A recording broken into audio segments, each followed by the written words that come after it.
Kaixo, ongi etorria, erroketa bat simplifikatzeko eskema hau jarraituko dugu.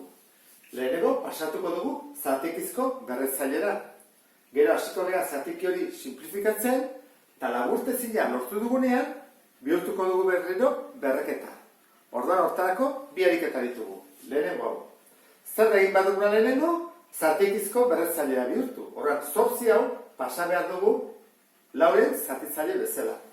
3 behar, lau zati 8. Horatu, 8 hau zatitzaile bada, baina berreketaren noski. Berdin, orain hasi behar dugu simplifikatzen. Biak zergin simplifikara daitezke laukin ez da, orduan, lau zati lau bat, eta 8 zati lau bi. Jau da laburtezina, ezin da gehiago laburtu. Orduan, orain, erroketan moduan jarriko dugu, bi hau, zatitzen dagona, pasatzen dugu nera. Bi.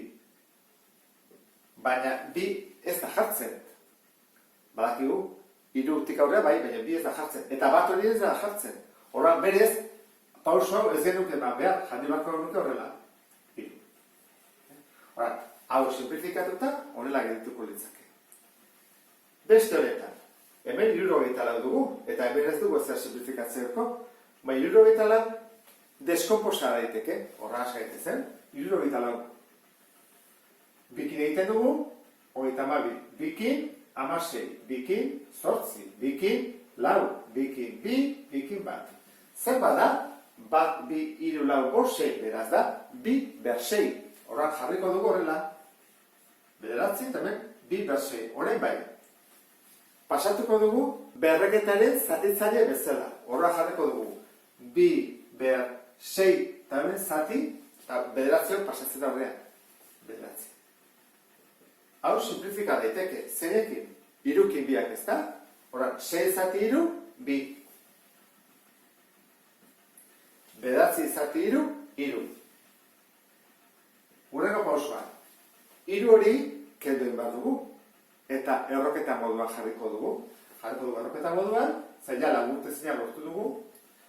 Jartzen dugu hemen 3, eta ondo dago, 3 jarri behar da, bi ez, bai 3 bai, eta hemen dugu, bi ber bi, boikoa, bi. Horrela ez dugu utziko ez, bi ber bi jarriko dugu lagu. Eta horren, zebaki hau, simplifikatuta, behituko etzake beste honetan. Eta ulertu duzulakoan nola simplifikatzen diren, beste bat arte. Agur?